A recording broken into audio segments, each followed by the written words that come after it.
everybody, and welcome to Limited Level Ups. I'm Alex, and this week's episode, we're talking Cons of Tarkir. If you haven't heard just yet, Cons, one of the most beloved limited formats of all time. It's coming to Arena. You can draft it starting December 12th. I think it's up for about a month or so as well, so this is going to be a offering available to you for the foreseeable future, especially those who maybe are a little bit bored of Ixalan. This is a pure copy-paste from paper Cons of Tarkir to Arena. There's no remastering, there's no bonus sheet, there's no nothing. It's just like you would draft Cons of Tarkir in paper. It's also triple cons. There's no Fate Reforged or Dragons of Tarkir, which are the sets that came after it. You used to draft with those sets as well in the full block structure. It's just triple cons, and that's for the best. I think this block was best when it's just triple cons. On top of this being one of the most well-received limited sets of all time, it holds a special place in my heart as well, because I started playing around when Cons of Tarkir came out. I started playing 2013, Cons came out in 2014, and Cons was definitely the set that I cut my limited player teeth on. Like, I was very, very bad at draft before this set came out. But then I tried drafting this format a few times on Magic Online, and honestly, I just fell in love with it. Fell in love with drafting is maybe a little more accurate. I drafted this set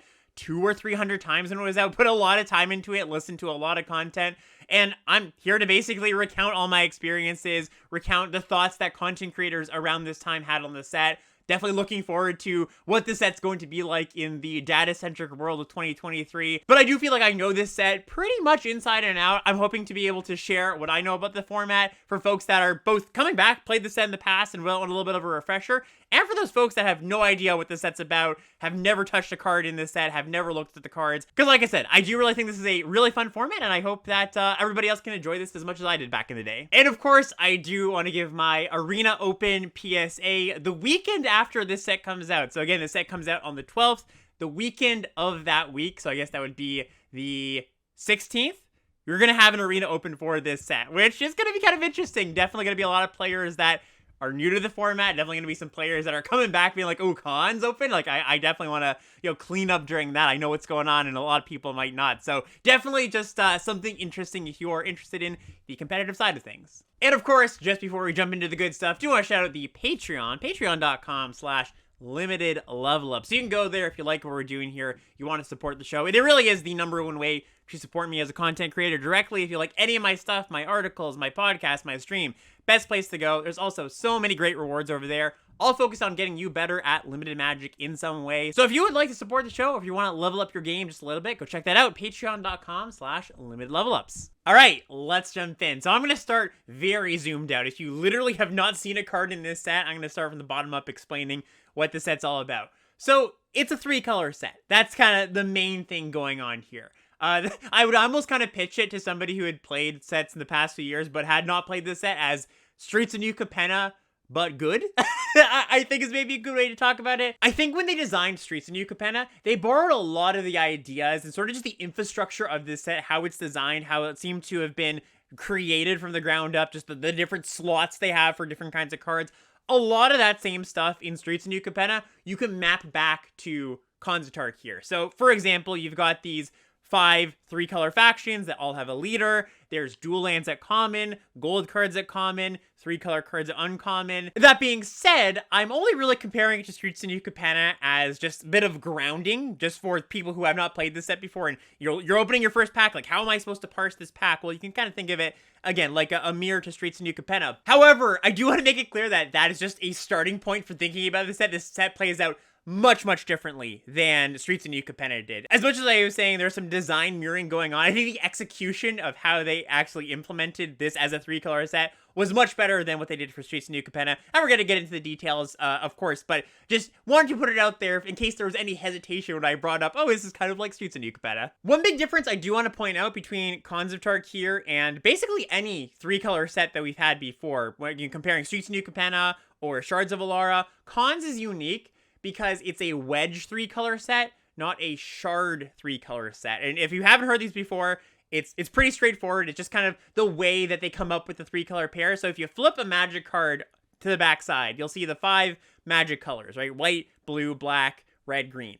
And you can organize those 5 colors 10 different ways to make 3 color pairs. Just like you can organize the 2 color pairs to 10 guilds, right? It's kind of the same thing. There's 10 different unique 3 color combinations you can have with these 5 colors. So with Straits of New Capenna and with Shards of Alara, which was the OG 3 color set, or I guess there was technically older ones, but in the modern age, the OG 3 color set where shards really first, that language of shards, Jund, Esper, Naya, Grixis, we got that from Shards of Alara, and then of course it was repeated in Straits of New Capenna with the families, with Cabaretti and Brokers and all of that. And the way that you get these 3 color pairs is you look at the back of a Magic card and start on any color. Let's just take white, and you go to the next one, which is blue, and you go to the next one, which is black. And of course we call these shards because they're kind of like a shard of the color wheel, right?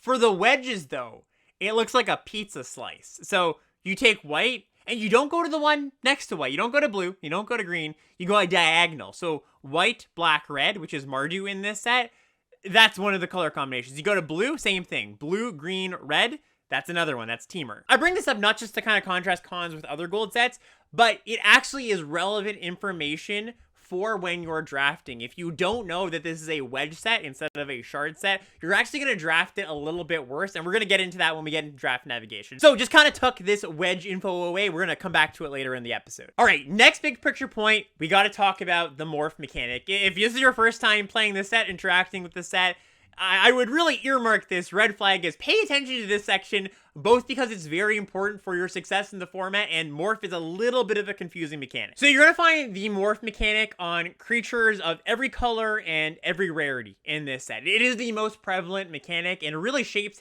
both how the games play out and a lot of the design choices that they made with certain cards. So let's just look at an example here. We've got Woolly Loxodon, which is a common. This is 5 green for a 6/7. But it also has Morph. And everything with Morph, you can play face down for 3 mana as a 2/2. So instead of waiting till turn 7 to cast your 7 mana 6/7, you can on turn 3 play 3 mana 2/2 face down. And then on a later turn, you can pay the Morph cost of Woolly Loxodon, which is 5 and a green, to flip it face up. So all Morphs have that pay 3, put it face down as a 2/2. The morph costs are going to be different. Some of them are more expensive, some of them are cheaper, some of them are multicolored. That's where you're going to see some variance. But I really want to stress the importance of this mechanic because most games in this format start with both players playing a 3 mana 2/2. I mean, sometimes there's going to be a 2-drop in the mix too, but less often than you might think if you're just used to modern sets. There are a lot of games in this format that just both players aren't doing anything until they play their 3 mana 2/2 on turn 3. And if you're anything like new to Magic, Alex, you might be thinking, okay, I get the mechanic, but I don't get it. Like, what's the point of all this? Like, what benefit does this give you? Well, a few things. Number one, just modality, right? The ability to play an expensive card for cheap, so it's not just stuck in your hand. And a lot of these morphs tend to be on the more expensive side when they do flip up. You know, they're 5, they're 6, they're 7 mana cards. So that's the first thing, just being able to kind of say, hey, I have a split card of big creature or 3 mana 2/2 that I can flip up for a bit cheaper later. The other thing that morphs do, and this is actually really clever, is they help you with your mana fix and they smooth your draws a little bit because there are a bunch of multicolor morphs. There's a cycle of 3-color morphs at common, which are all pretty strong. And sometimes you just don't have the mana to cast your 3-color card exactly where you want to. So instead, you can play it face down. You still get to affect the board. You still got to spend your mana for the turn. And then when you eventually find your colors, you find your 3rd color that you were maybe missing, you get to flip it up and get a pretty good creature. And of course, the kind of original thought for morphs, and I think when they were originally designed, the idea behind them is like kind of some hidden information. You're kind of playing this game of, well, I know they have something, but I don't know exactly what it is. And it might be a reach creature, for example. Something like a Sagu Archer, 5 mana, 2/5 reach with morph for 5 mana. Your opponent has a bunch of flyers, and they attack in. They don't know you have a reach creature. You flip it up, and it's like, oh, I got gotten. Or something like Misfire Weaver, which is 3 and a blue for a 3/1 flyer.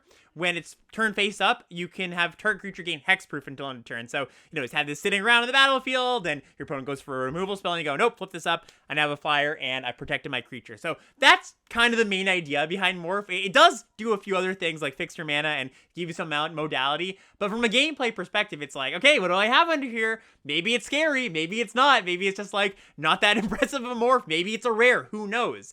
And this brings me to a little small point about playing with the morphs and how you should sequence things. You generally want to lead on your second best morph that you have in your opening hand on turn 3. Like, don't play your best thing on turn 3 face down, because your opponents do generally try to kill your morphs. It's easier to kill a 2/2 than it is to kill like a 4/5. So when you play a morph, your opponent is likely going to kill it. And you want your second best thing to get gotten, not your best thing in hand, right? You've got a sick rare, you probably want to play that second. Of course, that got into interesting things where when both players understood that, you could have some mind games going on where it's like, well, I know people generally play their second best morph first, but I'm actually going to play my best one because I think you're a good player. I think you know that natural play pattern. So just something that I thought I'd bring up. I would assume for the early days of the format, when we play this coming back, a lot of people aren't going to think of that and are just going to play their best thing first and want to flip it up as soon as possible.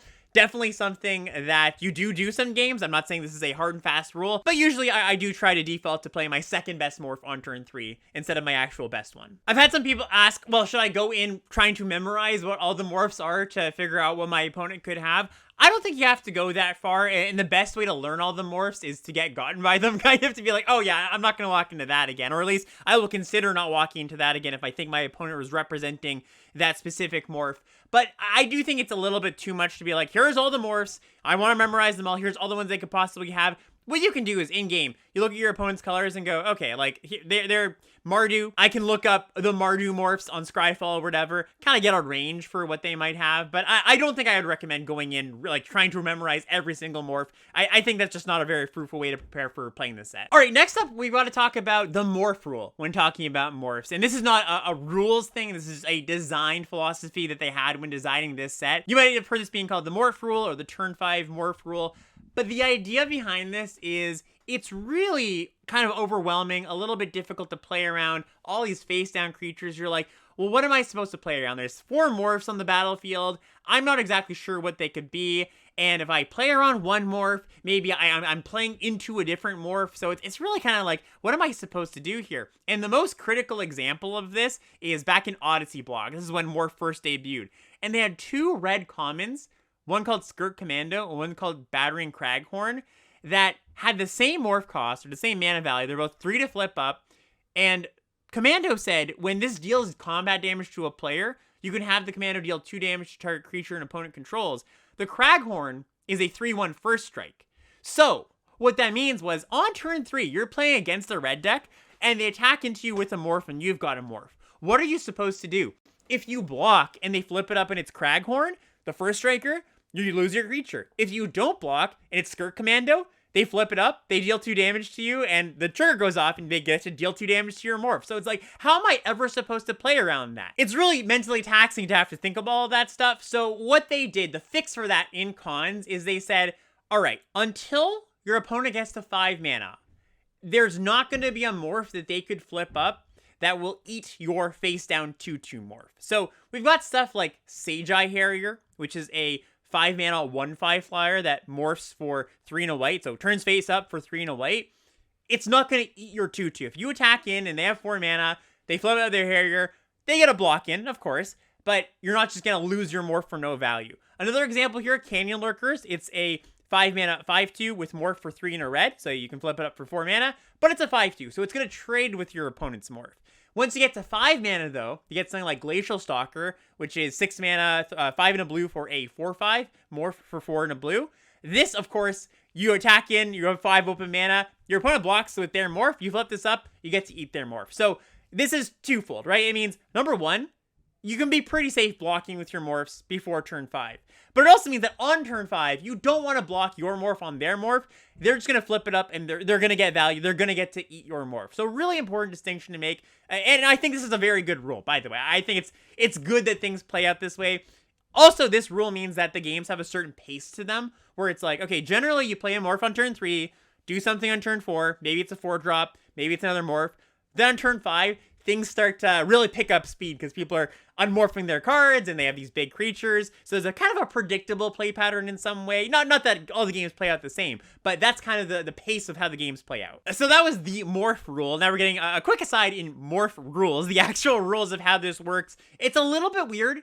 Flipping up your morph is a special action, like playing a land, where your opponent cannot respond to it.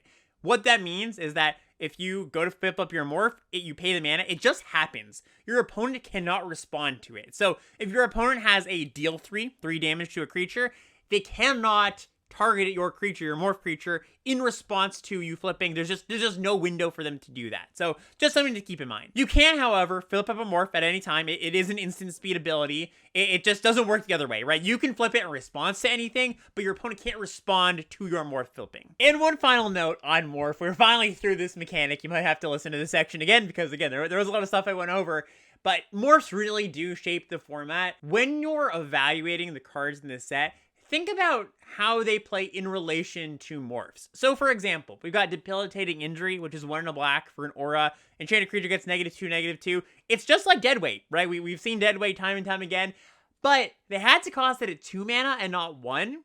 Because, well, 1 mana to kill your opponent's 3-drop consistently is just a little bit too good. So they temper it. It's still a very good card. I actually think this is one of the top commons. But don't look at this and be like, oh, it's bad Deadweight. No, it's actually just totally fine in this format. A 2 mana 2/2, something like Smoke Teller, which is 1 and a green for a 2/2. You can pay 1 and a blue to look at target face-down creature. Not a very relevant ability. I mean, sure, it happens sometimes. If you have spare mana, you're going to do it, but you're not just going to be like, oh, hey, look at your opponent's morph. The ability you don't activate very much, but just bears in this format, 2 mana 2/2s, are a little more playable than you might think because they trade with morphs. When your 2-drop consistently trades with your opponent's 3-drops, that just means that kind of even the medium ones get a little bit better. Another card, Death's Frenzy. 5 mana, 3 black-green for a sorcery at uncommon. All creatures get -2/-2 until end of turn, and when a creature dies this way, you gain 1 life. This card looks wildly unplayable if you're just looking at it in the context of Modern Limited. But remember, there's a ton of 3 mana 2/2s lying around. So where this would be pretty bad against most decks, unless you're playing like against a go-wide token deck, and even then, 5 mana is a lot. You do tend to be able to set this up sometimes where you can kill 2 of your opponent's things. Still not a fantastic card. It's not like, oh man, this is like a bomb and you're just overlooking it because it looks bad. But it is a playable card where I think in a lot of formats just would not be a playable card. All right, almost about to dive into some specifics, talk about some archetypes, mechanics, all that kind of stuff. But I did want to address the question of, is this the GOAT format? Is this the greatest of all time format? I don't personally think so. I know a lot of people that do. And I think it's a very good format. So good, I think, to kind of set some expectations of why people think that. And maybe if the reasons why people think it's the greatest format of all time don't line up with why you like certain limited formats, you might not consider it one of the best ones of all time. So let's just get into why people generally like this format. Well, number one, like I mentioned, it is a gold set done right. Where I think Streets of New Capenna was a gold set done kind of wrong in the sense that you didn't really want to take the gold cards in Streets of New Capenna. The monocolored cards were generally better. I mean, sure, there were some gold cards that were really good, but you go and look at the uncommons in Streets of New Capenna. If it's not a broker's card, like a blue, white, green card, most of the gold cards were not all that good, especially the 3-colored ones. And there was a bunch of really great monocolored cards, of course, Inspiring Overseer being chief among them. In this set, you're excited about the gold cards, the gold uncommons, the gold commons, the gold morphs. There's a bunch of really, really strong cards that ask you to pull multiple colors of mana in your deck, ask you to draft lands highly. And the monocolored cards do feel weaker. So you're incentivized to try to play 3, 4, maybe even 5 colors so you can get as many good cards into your deck. If we're going to make a comparison, one of the better monocolored commons in Tarkir is Jeskai Windscout, which is 2 and a blue for a 2/1 flying prowess. I mean, I don't think this card's phenomenal by any means, but it's one of the better monocolored commons. Again, compare that to Inspiring Overseer. So that, I think, is one of the best aspects of this set. It's a gold set that asks you to play the gold cards and rewards you for actually playing the gold cards. Another way of putting this is what the set looks like it's about, it is about. And I think that expectations and how this set actually plays out are important to a lot of people's experience. And here's the really cool thing. As much as I'm saying, yeah, you want to draft the multicolored cards, the available decks in the format are a pretty broad spectrum. Like 2-color decks, good 2-color decks do exist. 5-color decks exist. I think that the most common deck you're going to be drafting is 2 colors plus a light splash. But people really like the flexibility of, this is kind of just a playground. You can kind of draft whatever kind of deck you want. You can draft a more aggressive deck. You can draft a more controlling deck. This format is slower, I think, than most of the past 5 years, but it doesn't mean there's not good aggro decks running around. It doesn't mean that it's a glacial format. In fact, I think that the way this format plays out is really good because it's slower in the sense that you're not getting beaten down by good 1s and 2s very often. But it's not slow in the way that some slow formats are, where it's just like, wow, this is a grind, and we're just going to decking here. Some games do have that as a factor where you're like, okay, I have to watch my library count, especially because there's some self-mill in this set. But the way that the games play out are like, okay, we're kind of just setting up our mana on turns 1 and 2. I play a morph on 3, and then turn 5 plus, we start flipping our morphs, and that's a pretty good way to have the game end when you just have all these giant creatures. So the morphs actually push the game to end in a pretty natural way, where in some slower formats where there's not pressure on turns 1 and 2, the games can be a slog, the games can really come down to a grind. I guess the way to put this is it's a slower format without some of the negative things that come with slower formats often. I know some people really didn't like Dominaria United, for example, because those games, yeah, they were slow, but most of them came down to, okay, who's got their Urborg repossession, who's looping these things. Like, that generally isn't what these games are about. It's a little bit more about, like, flipping your big creatures and going to town. And again, just to kind of set some expectations, this might be a format that doesn't resonate with you if you don't like slightly slower formats, if you like your 1-drops and 2-drops to be really powerful and start, putting on pressure early, if you just like higher power cards in general. Again, this is a set from 10 years ago, so a lot of the cards tend to be just like, a notch below what we would see today. Maybe you're somebody who doesn't even like multicolor sets. That could certainly be something. I do think there's a lot of things to like about this set, but it's not going to be for everybody. Although I think there is something for everybody, right? And that might not be your GOAT. It might not be one of your favorites. But I think one of the strengths of this format is there are so many different things you can do. I'm saying this before we get the 17 lands data for this set, and this is actually going to be something that's I'm very interested in seeing what people at the time back in the day were right and wrong about, if there is some clear color imbalance in this set, because I think while there is a little bit of color imbalance, I haven't felt that it was massive back in the day. So we'll see where it lands. That's a little interesting wrinkle. But again, one of the things I really like to do on this show is kind of 10% expectations, because there are a lot of people that are probably going into the set being like, I hear it's the best format in the world. It might be to you. It also might not be. All right, let's talk about one of the most important things about drafting this set, and that's mana fixing, mostly in the form of lands. So of course this is a multicolor set. Mana fixing is going to be a big thing. And we have 3 cycles of lands in this set, one at rare, one at uncommon, and one at common. Let's talk about the uncommon ones first. This is a cycle of tapped lands that add 1 of 3 colors.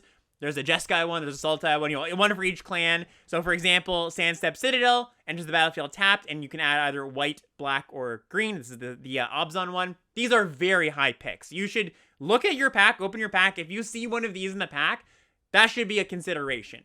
Not only for people that are trying to draft 3, 4, 5 color decks, because if you've got 3 or 4 of these in your pile, if your pod is so lucky to hand these to you, it's a really good base for a 5 color deck with just like a bunch of morphs, and you figure out your fixing as you go. But they're such good early picks because they're so flexible too. You first pick a Sandstep Citadel. Well, that's going to be good in your Mardu deck, your red, white, black deck, or your Obzon deck, or just your black-white deck, or your black-green deck, right? There's just a lot of spaces you can play each of these lands. They also just offer a lot of flexibility in the draft, right? Like, let's just say you are drafting a black-white warrior aggro deck. Well, you get past a really great 3-color Obzon rare, like a Dune Blast, which is 7 mana, destroy all creatures except for 1 creature you control. Well, you couldn't really take that comfortably in the middle of pack 2 or the start of pack 3 if you didn't already pick up a green land here or there. But you first pick the Citadel, and you move to black white, and you open that Dune Blast, and it's like, great, I can take that. I have to pick up another land or 2, but I'm able to put a level card in my deck just because I took one of these lands early. So really think about them as a flexible pick. I really want to stress, this is a really critical point. If you're drafting the set for the first time, there's something a lot of people get wrong. Something a lot of people got wrong with Streets and Yucatan. They're like, oh, it's a 3-color set. I'm just going to draft 3 colors straight up, and great, I get to put a few lands in there. My mana is going to be fine. Definitely not the case, right? You definitely need to have a functional mana base. I made this mistake. I made this mistake countless times before I learned that this wasn't the right way to approach this set. 3 colors doesn't mean straight 3 colors. I mean, it can if you pick up a lot of fixing, but like I mentioned before, generally your decks are going to be 2 colors and a light splash. So it's like black, white, splash green for a good rare, or a few morphs, or, a few things here and there. I would say most decks have like 5 or 4 cards that are off-colored, and a lot of those are supplemented by the fact that they are morphs, so they're easier to cast early on before you actually find your mana. So don't go into the set drafting just like, yeah, I'm just straight 3 colors, unless that is your plan. Unless you're like, well, I'm going to be a multicolor deck with just all the colors. You take fixing super, super highly. But just really warning, if you're not specifically doing that 5-color, 4-color strategy, it's easy for your mana base to get away from you. It's not just a consideration in the draft. It's like, okay, I need to pick up lands, But also, it can be easy to veer into,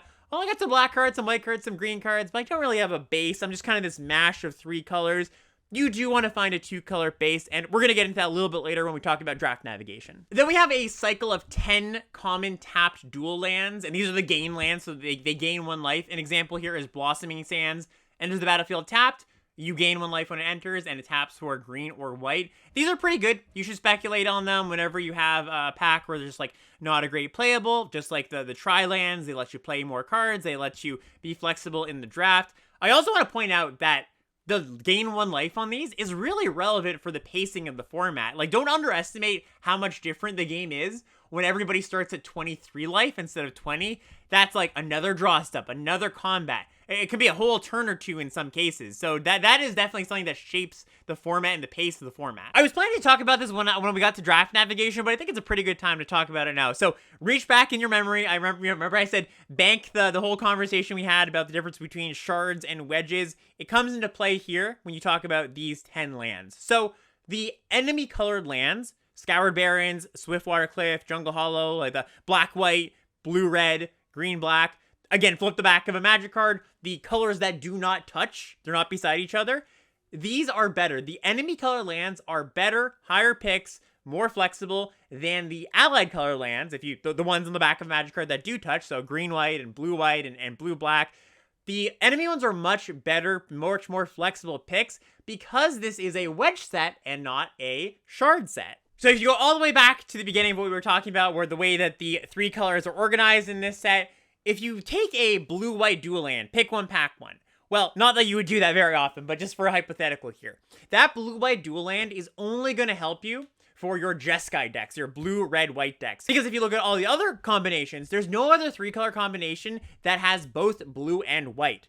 But if you instead first picked a blue-red land, that goes in Jeskai, blue, red, white, and in Temur, green, blue, red. And of course, if you did play Streets of New Capenna, you might be familiar with this dynamic because it was just flipped, where the allied fixing sources were the ones you were looking for. In Streets, the enemy ones only went in one deck, so it's kind of flipped here. We also have one more cycle of lands that rare here. This is by far the most famous cycle of lands in this set, and this is the allied color fetch lands. So Windswept Heath, Flooded Strand, Polluted Delta, that bunch. If you haven't seen these before, they are lands that don't tap for mana, but you can sack and pay 1 life to go search your library for a forest or a plains, for example, for Windswept Heath, the green-white one. And these, I think, are generally worse than the common duals and the uncommon tri-lands.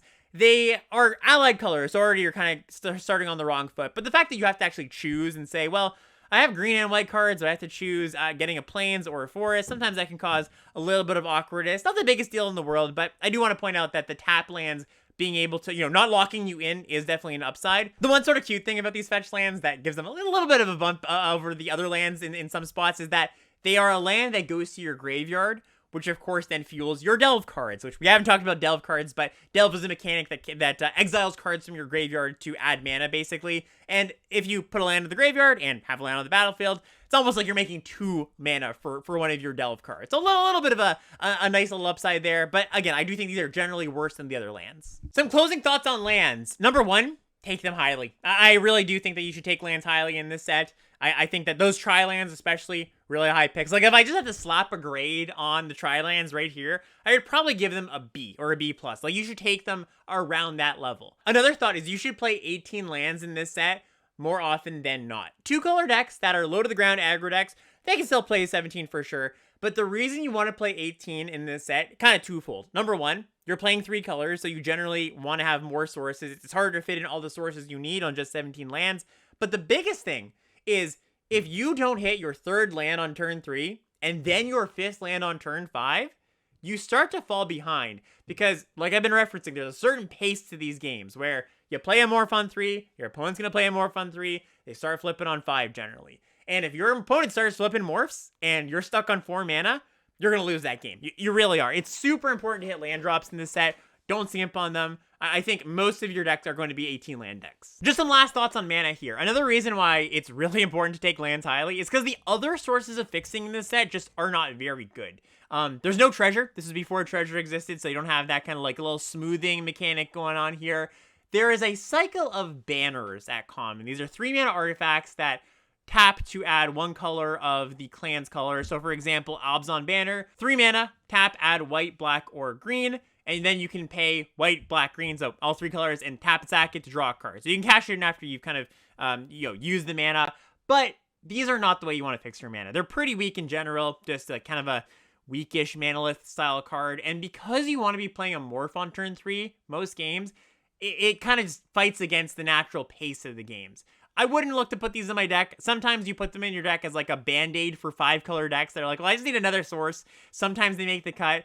But I remember the first few days of the format, when this format came out, people were just jamming these, right? Just like putting a bunch of them in their deck. And then we figured, yeah, actually these aren't very good because you don't accomplish that much. Sure, you fix your mana a little bit, but it's not like you're ramping to a great 5 or 6 drop. The 5 or 6s are the morphs that you're going to flip up a turn earlier, right? So it's not something that really lines up with the incentives of the format. There's a few other things that fix your mana too. Something like Embodiment of Spring, single blue mana for an 0/3. 1 in a green, tap sack it to go search the library for a basic land, put on the battlefield. Looks like an okay card, but actually plays out a lot worse than it actually might look. It's just not that strong of a fixer. You're paying 3 mana to go get a land, and again, it doesn't line up with the natural pacing of the game because you're ramping on 2, which ramps you to 4, but that doesn't do anything, right? It doesn't do as much as you'd like because it's not like there's some like awesome 4 drops that you want to ramp to. It's really about turn 3 morph, turn 5 flip a lot of the time. Let's talk a little bit about removal in this set. So removal in this set is clunky for the most part, but there are some really, really good removal spells as well. Your average removal spell in this set will not look particularly good if you've started playing Limited a few years ago. You've got stuff like Rite of the Serpent, 6 mana, 4 black sorcery, destroy target creature. If that creature had a +1/+1 counter on it, you put a 1/1 snake creature onto the battlefield. Perfectly playable card. Not a high pick, but usually your 22nd card or something like that. And 6 mana sorcery speed removal spell would just be really, really unplayable these days, unless it has something really good, draws you a card or something like that. And this is a fine card because of the way the games play out. Again, you have that pattern of on turn 3, play a morph, turn 5, flip it up. Your opponent spent a bunch of mana not adding an additional creature to the board. They've just made one of their creatures better. So you're fine just spending 6 mana to kill it. It's not like you're going to want to have multiple rights, but these clunkier 4 or 5 mana removal spells, there's like Throttle, 5 mana, -4, Bring Low, 4 mana, deal 3. Like all these cards that look quite bad, you're fine playing a copy or 2. Don't load up on them. Like the ones that I think, you look at it and you're like, hey, that doesn't look great to me in a modern limited set. That's probably a sign to you that you should be okay with it, but not want to load up on it. On the flip side, though, there are some really great removal spells in this set. Murderous Cut being chief among them. 5 mana for an instant with Delve, destroy target creature. One of the best removal spells at Uncommon of all time, basically. Still sees playing constructed formats, older constructed formats from time to time. Which is just to say, when you see the super efficient stuff like Murderous Cut or Suspension Field, which is like a 2 mana Oblivion Ring variant, you should take those cards very, very highly. Also, once again, because the 1 and 2 drops aren't pressuring you that much, it's not like you feel like, oh man, I've got this super clunky removal spell in hand and I'm just dying to this 2 drop or this 3 drop. Not what happens most of the time in this set. Not to say it can't happen. You're gonna get curved out on sometimes with some of the better 2 drops, but again, those are kind of rare. Good cheap cards are hard to come by. You're just not going to have game in, game out this 6 mana card stuck in your hand being like, I'm dying. You can more save your removal for the better things, save your removal for their good cards. I think the art of kind of holding a removal spell for the right time has gone the way of the dodo in a lot of ways in modern day limited, where you just have to use your removal spell, use that Abrade on their cheap creature, because you're just going to die to it. You do have a little bit of breathing room to kind of pick and choose when you want to cast a removal spell. You don't just have to kill everything your opponent plays. On the topic of removal, I do want to call it a sort of trap removal spell that exists at common, Singing Bell Strike. This is 1 in a blue for an aura. Your standard Claustrophobia, Charm Sleep Affair comes in, taps a creature, that creature doesn't untap. But you're thinking, alright, well, this is 2 mana. Usually these effects don't cost 2 mana, especially not in 2014. What's the catch here? The catch is that the creature also gains the ability 6, untap this creature. And that is a much, much worse line of text than it might read, because the games do go to turn 6, 7, 8, 9, 10 in this format. You get to 6 mana pretty consistently.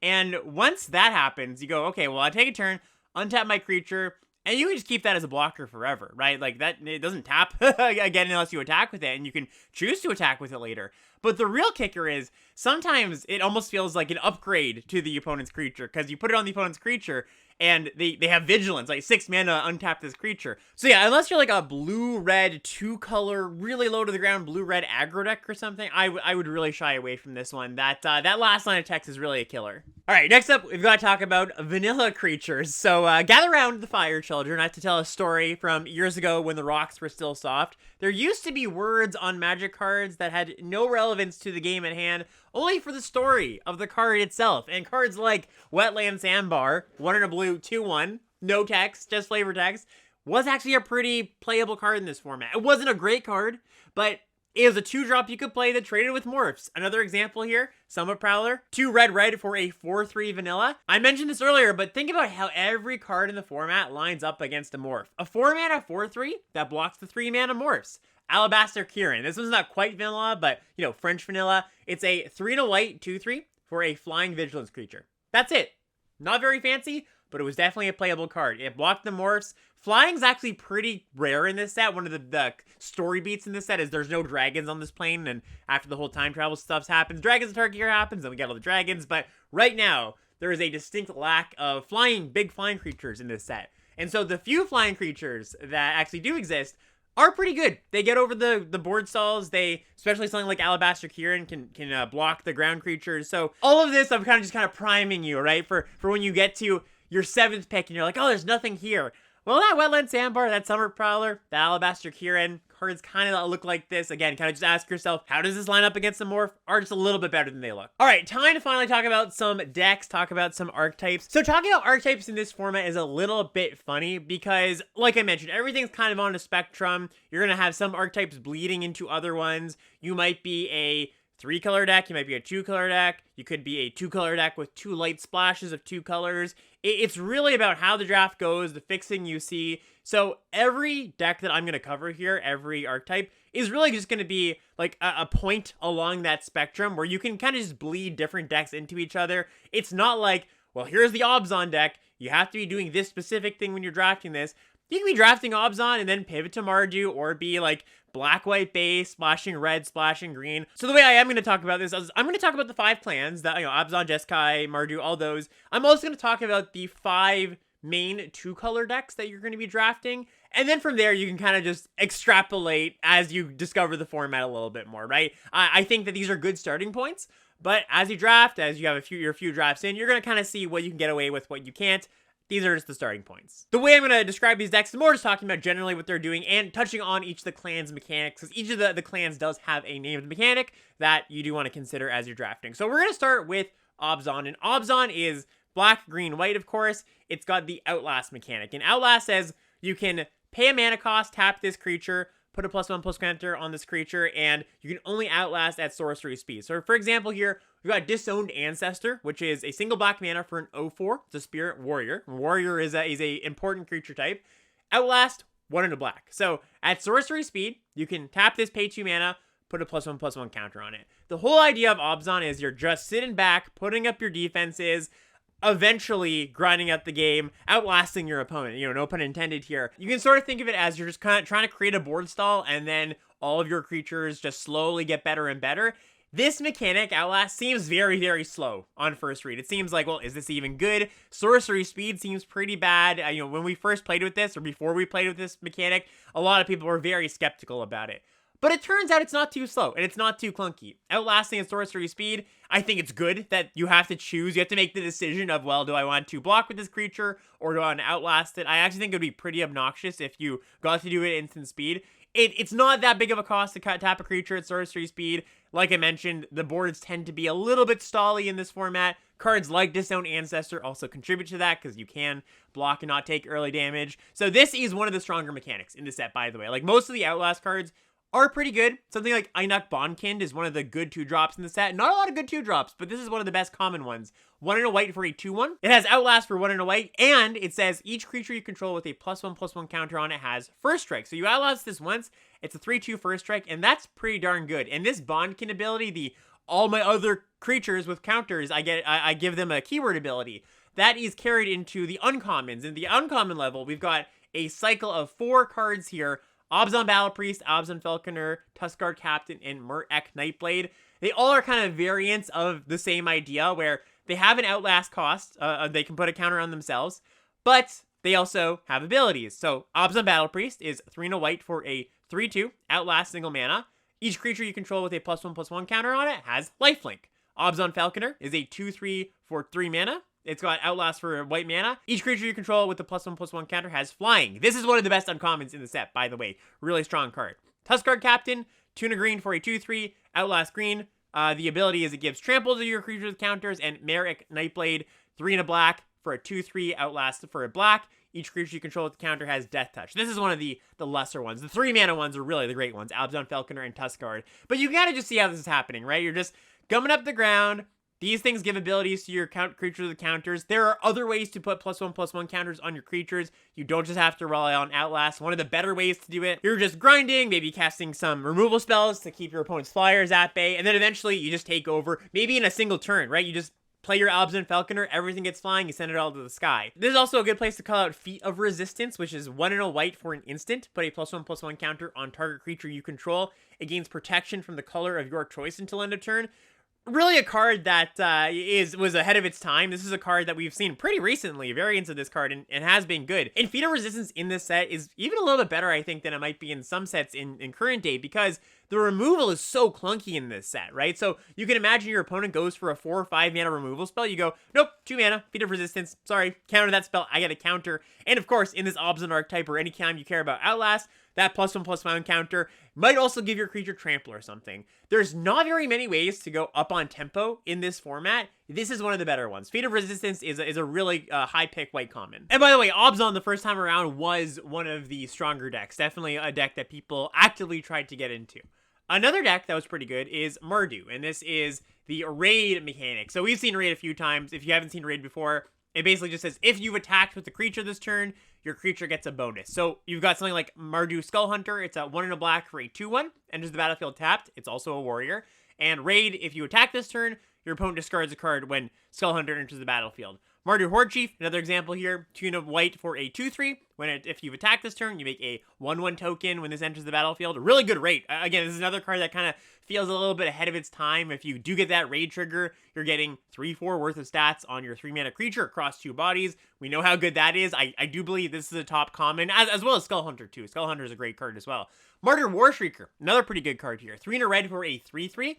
But if you raided, you add red, white, black to your mana pool when this enters the battlefield. So you kind of get like a 1 mana 3/3. As long as you have something else to spend the 3 mana for, it also fixes your mana. You can cast a morph off of this. Like, you get really nice turns where you go attack, play the Warshrieker, play a morph, and you're just so ahead on tempo. So a lot of these raid commons just tend to be pretty good. And you know, you don't need a lot to enable this. You're going to be in the aggro colors anyways. Your creatures are going to be able to attack. It's not so much like, oh, intricate, build my entire deck around is a synergy masterpiece. You're kind of just attacking. Of course, when you talk about aggro decks in the 3-color space, you do want to probably segment as you're like black-white with a small splash, or red-white with a small splash. You don't really want to be all 3 colors, because in your aggro decks, you can't afford to be playing a million tap lands, you could in your slower decks. So again, this is like Mardu as a big space you could be in, but you're not necessarily actually going to be straight Mardu. You're likely going to be one of these 2 colors, or one of these 2 colors touching one of the other colors. Mardu also has a pretty strong go wide theme, and it's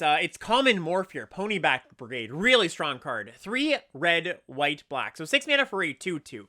But when it enters the battlefield or its turn face up, you get 3 red goblin creature tokens. And we know how good these creatures that put multiple creatures in the battlefield are. This one gives you 4 creatures. And sorry, it also has the morph cost, which is 2 red, white, black. So you can play this on turn 3, flip it up on turn 5, and you've got 4 creatures on your 1 card. That's really fantastic, especially when cards like Russia Battle exist, which is 3 and a white for a sorcery. Creatures you control get +2/+1 until end of turn, and warrior creatures you control gain lifelink until end of turn.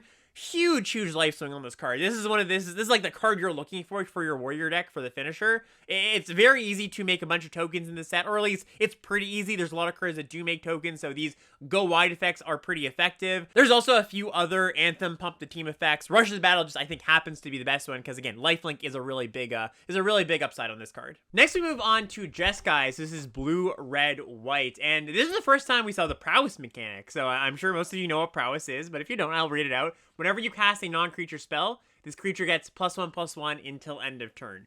And the prowess creatures in this set are actually not fantastic for the most part.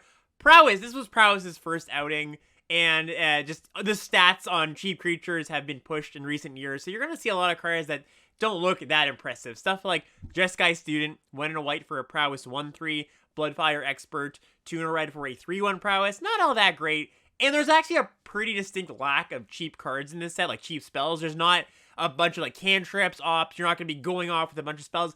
It's a little bit more incidental here and there. So it's not a deck that I think you're going to really rely on Prowess to really push a bunch of damage. You're just going to have some Prowess creatures here and there. You really more care about some spells. I think it's more of a spell aggro tempo deck.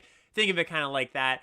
Again, just like I was talking about with the Mardu decks, you're going to want to segment yourself, be like red-white with the light blue splash, or maybe blue-red with a light white splash, not just the full 3 colors. Jeskai is more of an aggressive deck than not. And that is going to bring us on to Sultai, which is black, green, blue. Definitely the grindiest of all the clans. And it's got the Delve mechanic, very famously busted in constructed formats. Delve says, each card you exile from your graveyard while casting this spell pays for 1 mana, essentially. You can't do colored mana, but the colorless mana. So the idea is you're filling your graveyard, and then these expensive Delve cards, they're a little bit overcosted. You've got Treasure Cruise as one that people probably know, 7 and a blue for a sorcery, deal 3, but it's got Delve. So you're filling up your grave, maybe some self-mill, maybe the game's just going on, and you're just, trading off creatures. Eventually, you can cast a Treasure Cruise for 2 or 3 mana, or you can cast something like a Sultai Scavenger, 5 and a black for a 3/3 flyer with Delve, just for 1 mana, something like that. You don't want to go super deep on Delve cards in particular, because you kind of have a limit to how many you can play. It's definitely even in a deck that's delving heavily, how many times are you going to be able to exile cards from your graveyard to make a meaningful reduction? So in every deck, just like a non-self-mill, Sultai deck, you can always play your first Delve card. The second one gets a little bit dicey. You might not be able to play it. Like, let's just say you had a Jeskai deck and you had 2 Treasure Cruises. I would recommend only playing 1, because most of the time in your Jeskai decks, you're just not going to be dumping enough cards into your graveyard to cast multiple Delve cards. As far as enablers go, you have something like Abomination of Gadul, which is the 3-color morph at common for Sultai. This is a 6 mana, 3 and Sultai card for a 3/4 flyer, and then when it deals combat damage to your opponent, you draw a card, discard a card. So a nice little flying looter, fills the graveyard, of course. Just like all the other morphs in this cycle, the morph cost to flip up is, of course, 5 mana. As far as other enablers go, there's not a ton of cards in this set that just dump a bunch of cards in your graveyard. A few here and there, but if you think of graveyard sets of the past few years, I think they really kind of upped the number of enablers for graveyard decks. Here there's like 4 or 5 cards that you're looking to pick up. Something like Bitter Revelation, which is 3 and a black for a sorcery. Look at the top 4 cards of your library, then put 2 of them into your hand and the rest in your graveyard. You lose 2 life, so this puts 3 cards in your graveyard, of course, because this one plus the 2 cards you're going to put in the graveyard. Rakshasa's Secret. This is a funny one. 2 and a black for a sorcery. Target opponent discards 2 cards. Put the top 2 cards of your library into your graveyard. So there was a pretty famous GP draft, I believe, where Gerard Fabiano, who was a pro at the time, I don't think he plays anymore, he first picked this card. And this is not a card that a lot of people had on their radar or liked, or even by the end of the format, I think a lot of people were just like not on this card as a solid card. But Gerard was like, no. People are missing out for their Sultai decks. This is the card you want, because not only does it get rid of 2 of their cards, but it gives me 2 resources too. 2 mana for my Delve cards. So it was an extreme example, right? He really liked Sultai. I don't recommend ever first picking a Rakshasa's Secret unless you're doing a very specific thing. But just worth noting, this is a card that you are looking for in your Delve decks, and I don't really think anywhere else. Last clan we have is Temur, so green, blue, red. And I think Temur was always kind of the least defined, almost the least desirable deck to get into. There just wasn't as much synergy going on. The cards themselves, I think, played a little bit worse than some of the other strategies. Its mechanic, Ferocious, which is just, we've seen this before, but it's spelled out here. It cares about having a creature with power 4 or greater, and if you do, your cards get a bonus. So, for example, we've got Savage Punch, 1 and a green for a sorcery. Target creature you control fights target creature you don't control, but the creature you control gets +2/+2 until end of turn if you have a 4-power creature on the battlefield. So this is actually one of the better commons in the set. Really good, efficient removal spell. You do want to try to enable it with some 4-power creatures. This is kind of like, honestly, your main payoff for 4-power creatures, because the other cards are kind of like, iffy, they're fine, but this is the real, like, okay, if you've got a good red-green Savage Punch deck. There was actually a deck back in the day called red-green bear punch, which is kind of I think when you're drafting the teamer cards, is more what you want to lean to, because the blue cards don't actually add that much to the equation. Really, teamer is a base green-red deck. And when you're doing this, the red-green bear punch deck, you're just looking for cheap 4-power creatures. So you've got Alpine Grizzly, which is 2 and a green for a 4/2 vanilla, just straight up. That's good enough for enabling your ferocious stuff.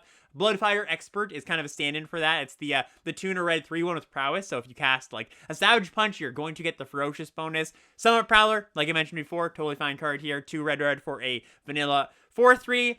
And if you've played Lost Caverns of Ixalan recently, you know Staggering Size, which is the 2-mana combat trick, +3/+3 and trample. We'll get that here in Awaken the Bear for 3 mana. It's a whole mana more. It's still an okay card, though. So the idea is this is kind of just like, you know, play to the board. You're not playing as many morphs as most people are. You're really just trying to play a 2-drop, trying to play a 4-power 3-drop, get in with a Savage Punch, a combat trick, your classic green-red beatdown deck. So I think generally you're going to be doing that when you're doing teamer stuff. Teamer can also be like base blue-green morph stuff, right? It doesn't have to be red. I do think most of the time, though, when you're drafting teamer, you're focusing on green. Either your green-blue morphs or your green-red bear punch aggro. So those are the 5 clans and their mechanics, but now we're going to go to the 5 2-color enemy pair decks that you're often going to start drafting before you figure out your 3rd color. Because unless you open up like a good 3-color rare or mythic or something, you're not just going to be like, well, I'm drafting Sultai now. I'm drafting teamer. The way you want to draft this set generally is you start in one of these enemy 2-color pairs, because remember, again, these enemy pairs, if you start in these black-white, blue-red, black-green, that allows you to be in 2 different decks going forward. So, for example, the first 2-color pair we're going to look at here is Black-White Warriors, which is one of the stronger decks in the format, potentially even the strongest. And if you start Black-White, you can be Black-White-Green, which is Obzon, or you can be Black-White-Red, which is Mardu. And Black-White Warriors was, I believe, the best deck in the format if you could get it, just a straight 2-color deck or 2-color with a light splash of either green or black. The 2 signpost gold uncommons here are kind of mirrors of each other, Chief of the Scale and Chief of the Edge. Chief of the Scale is black-white for a 2/3. It says other warriors you control get +0/+1. Of course, it is a warrior. Chief of the Edge is a 3/2 for black and white, and it says warriors you control get +1/+0. So both really strong cards. There's also a bunch of other things that call out warriors.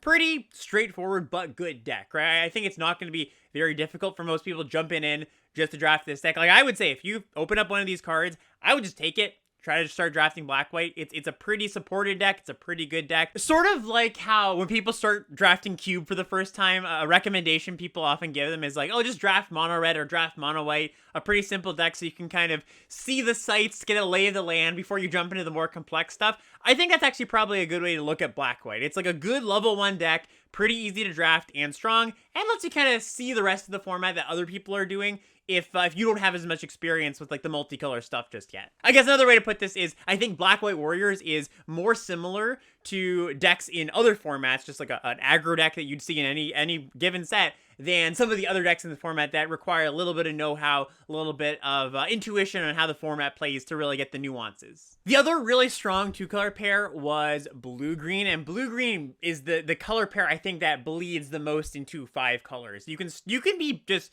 straight up base 2 colors, blue-green, no splashing, but I think that's pretty rare. The reason being is blue-green is the morph deck, and that just leads you to wanting to play a bunch of morphs, which leads you to play a bunch of different colors, so you can get a bunch of different morphs of a bunch of different colors and be splish splashy. And the main payoff here is Secret Plans, which is blue-green for an enchantment. Face down creatures you control get +0/+1, and whenever a permanent you control is turned face up, you draw a card. That +1/+1 is really impactful. It means all of your face down morphs don't trade with your opponent's face down morphs. And then that whenever your cards get flipped up, obviously that's a pretty good line of text too. So this was kind of the key for the blue-green morph deck. I also want to call it a rare here that kind of goes in tandem with the Secret Plans deck. Trail of Mystery, kind of a weird looking rare, but a pretty good one. 1 and a green for an enchantment. Whenever a face-down creature enters the battlefield under your control, you can search for your library for a basic land, reveal it, put it to your hand, and then shuffle your library. When a permanent you control is turned face up, if it's a creature, it gets +2/+2 until end of turn. So every single morph you play draws you a card, draws you a land, which, of course, if you're splashing your 5 colors, 4 colors, every morph you play, the colorless morph, helps fix your mana. And then your morphs, when you flip them up, they're going to win combat almost all the time. So really strong pairing here. Like I said, this is going to be your base of your most likely a 5-color deck or a 4-color deck, but you can keep it to 3. Like I've had pretty good blue-green, Sultai or Teamer decks that don't go into multicolor. Those colors just happen to be pretty open. I get enough good cards in 2 or 3 colors. I'm not that splish splashy. There's a ton of fixing in the format, so the limiter really is how much fixing you can pick up and how many good cards you're getting past. I guess this is probably a good time to talk about just like the 5-color deck, which is in this format, which a lot of the time people would just take all of the lands in pack 1 and then reap the rewards in pack 2 and 3. Be like, I have a bunch of fixing, maybe take a bunch of tri-lands in pack 1, and then, well, I just get to take all the best cards that I see in pack 2 and pack 3. I think that's a pretty well-documented strategy that you probably can't do that anymore because people going back after they played Khans of Tarkir 10 years ago were like, oh, that's like the deck I remember, the 5-color deck. That was the sweet thing. And there was actually an episode of Limited Resources where Kenji Newmont, the Nami, came on, and he was, talking up this 5-color deck and how it's so underdrafted. And we were talking about this in my stream yesterday, and I was like, it definitely was at the time back in the day, but I wouldn't go in with the assumption that that's going to be the case now. I mean, maybe first week where people don't really know what's going on. It almost reminds me of the spider spawning deck from original Innistrad, where whenever you did an original Innistrad flashback draft, everybody would try to draft spider spawning because it was the cool thing to do. So yeah, this is not to say don't draft this deck. I'm not trying to say that. I'm trying to say that the 5-color stuff might not come together as easily as it might have back in the day because people now know, hey, you should take the lands pretty highly. People coming back to the format are going to know that lands are high pick. Then we move on to black-green toughness matters. So the key card for this deck is Kin Tree Invocation, which is black-green for sorcery. Put an XX black and green spirit token on the battlefield. Spirit warrior token, also a warrior. Where X is the greatest toughness among creatures you control. So the dream curve of this is on turn 1, you play Disowned Ancestor, which is the 1-mana black 0/4. Into this, you get a 2-mana 4/4. Really strong. But a similar pretty good curve is Archer's Parapet, which is 1 and a green for an 0/5 defender. And it has 1 and a black tap it, each opponent loses 1 life. Just going that into Invocation on turn 3, 3-mana 5/5, or 2-mana 5/5, really strong. Archer's Parapet, I should also call out as a pretty good cheap card, just kind of sits there, blocks all day, and then drains your opponent out. Another pretty good payoff is Sultai Flayer, 3 and a green for a 3/4. Whenever a creature you control with toughness 4 or greater dies, you gain 4 life. 4 is a lot of life, right? 4 is just a ton of life for your opponent to fight through. So this is most often going to be kind of like a package in your Obzon or your Sultai decks. It's not really a thing you build your entire deck around. More just like, you got 5 or 6 cards. Maybe you have 2 Treekin Invocations that makes you take Archer's Parapet and Disowned Ancestor a little bit higher. Less so going to be like a thing you'd build your entire deck around. Then we've got blue-red spells, which is pretty simple, pretty straightforward. Not too much to say about this, of course, because it's not that much different than the blue-red spells deck we see usually, where you just want some cheap creatures to kind of set up a clock, and you have cards like Winterflame, 1 blue-red for an instant. Choose 1 or both, tap target creature, or Winterflame deals 2 damage to target creature. So, play your cheap creatures, maybe some prowess creatures, then you go kill your morph, tap your thing, get in. Master the Way, also a really strong card, 3 blue-red for a sorcery. Draw a card, and then Master the Way deals damage to target creature or player equal to the number of cards in your hand. So it's just a cantripping, either a cantripping removal spell or a cantripping lava axe of sorts, right? Now, obviously not for 5 usually, but usually this thing can deal 3 or 4 damage if you set it up right. And then the last 2-color pair here is, I think, the least defined one, just like red-white aggro cards. Strong card here, though. Ride down, red-white for an instant. Destroy target blocking creature. Creatures that were blocked by that creature this turn gain trample until end of turn. So basically, it's like, all right, they block. You go, nope, I kill it, and I get to trample through for the damage. It's as if my creature wasn't blocked. So pretty strong removal spell / combat trick kind of card. High Spire Mantis, which is a card that does not look that impressive, but is, again, pretty good in the world of not a lot of ground creatures attacking you early, and not a lot of flying creatures in general. This is 2 red-white for a 3/3 flying trample. Pretty simple, nothing much going on, but not a bad card. And just to close out this archetype section, just want to put a button on draft navigation and how all these tie together. And again, just going back to this is a wedge set, not a shard set. So you're going to want to start taking monocolored cards if you can. Strong monocolored cards that will get you into a 2-color pair. Obviously, if there's good gold cards in the pack, like a really strong card like Chief of the Scale, Chief of the Edge, you might want to take one of those early. A strong gold rare, certainly. But you do, I think, want to draft flexibly still. This isn't just like, take all the cards and jam them all in my deck format. I mean, you can do that. That's certainly something you can do, but I believe the most optimal thing to do is try to be flexible still, try to see what's open, and the way to be flexible is if you've taken a blue card, pick one, pack one, you don't want to then take a white card. Remember, because that only puts you in Jeskai. You can't be Teamer. You can't be any of the other blue decks if you start with a white card after your blue card. So if you have the choice, after you take a blue card, pick one, pack one, and go, okay, well, I can take a white card or I can take a red card, you're going to want to take the red card. And then once you kind of find a 2-color base, you look what's coming around the table, what lands are coming around, what good 3-color cards are coming around. You go, hey, I started off Black-White Warriors, Chief of the Scale. I opened up a good Mardu Rare. I take that, and I start to take some Black-White dual lands or Black-Red dual lands. You know, that's kind of the way the drafts progress. Obviously, there's going to be some decks that are a little bit more splish-splashy than not. Some of the decks are going to start down the path, like you take a Secret Plans, the blue-green morph build around uncommon, and you're like, well, I really want to go down this multicolor path, so I should just start taking lands early instead of taking spells and then figuring out what my color combination is later. There's different paths you can take, and that's one of the really nice and beautiful things I think about this format. But just going in and easy onboarding is kind of that, you know, step 1, step 2, step 3. Monocolored, that leads you into enemy 2-colored, that leads you into 3-color somehow. And that somehow is going to be usually a strong card that pulls you in. Alright, and closing us out here, I just wanted to call out a few cards that would stand out to me if I'm opening packs. Cheap cards, good cheap cards, are really hard to come by. When I say cheap cards, I mean like 1 and 2 drops in this set. So when there is a good 2-drop, you should take that card very highly. And a lot of the uncommon 2-drops are very high picks. So something like Seeker of the Way. 1 and a white for a 2/2 with prowess, and whenever you cast a non-creature, Seeker gains lifelink.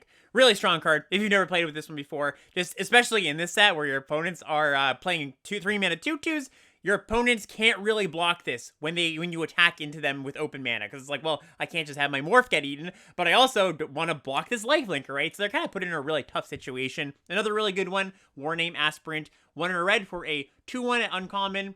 If you've rated, it comes in with a +1 counter, so it would be a 2-mana 3/2, and it also says it can't be blocked by creatures power 1 or less. So all the tokens, all the walls can't block this thing, which actually is a pretty good line of text. Heir of the Wilds, another really good one. 1 and a green for a 2/2 with Death Touch at uncommon. It has Ferocious. When Heir of the Wilds attacks, if you control a creature with power 4 or greater, Heir of the Wilds gets +1/+1 until end turn. So good defensive body and can definitely tussle. Again, thinking in the context of Morphs, attacks past the Morphs is a 3/3. There's also a cycle of Morphs at uncommon I want to call out here that do not have a mana cost to unmorph them. They instead have you revealing a card from your hand. So for example here, I've got Watcher of the Roost, 2 and a white for a 2/1 flyer.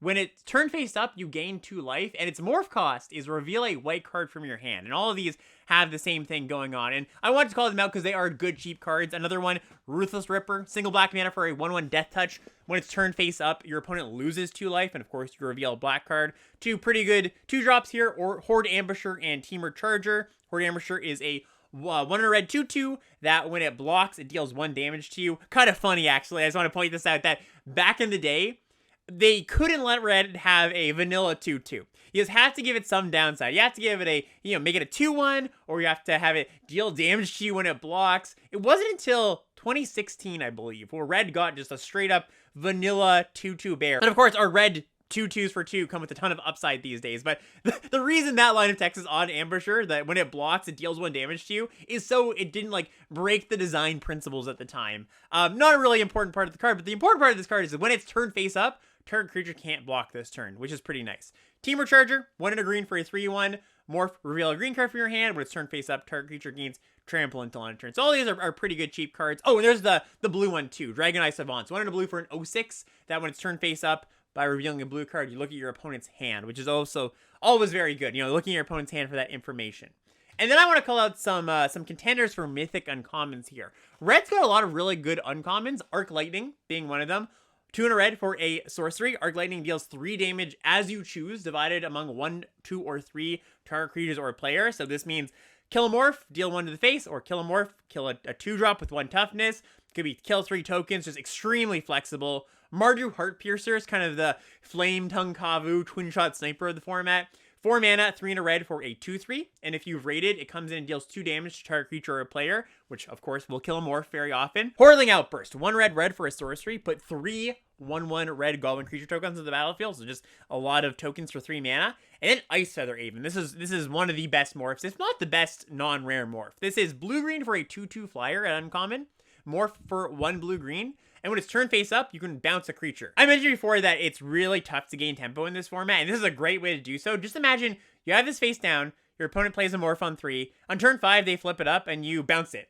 Right? They basically spent 8 mana, and you bounce their creature. And in general, I think because that bounce effects just are a little bit better in this format than they would be in some. All right, and that's it. Thank you so much for watching and listening. I know this was a lot of info, especially for those folks that are just drafting the set for the first time. We're going to be doing more cons episodes. I believe we're going to be doing one next week at very least. I might also do another week after that, depending on just the vibe, how much people like the set, how much people want content. So hope you enjoyed this. Hope this sets you up well for next week's draft. I do think I'm also going to have a 17 lands tier list coming out, so look forward to that. If I do make that, I'll post it in the description of this video, and of course in the Limited Level Ups Discord. If you made this far and you're watching on YouTube, feel free to leave a like, leave a comment, and thank you for watching and listening, everybody out there. We'll see you next time.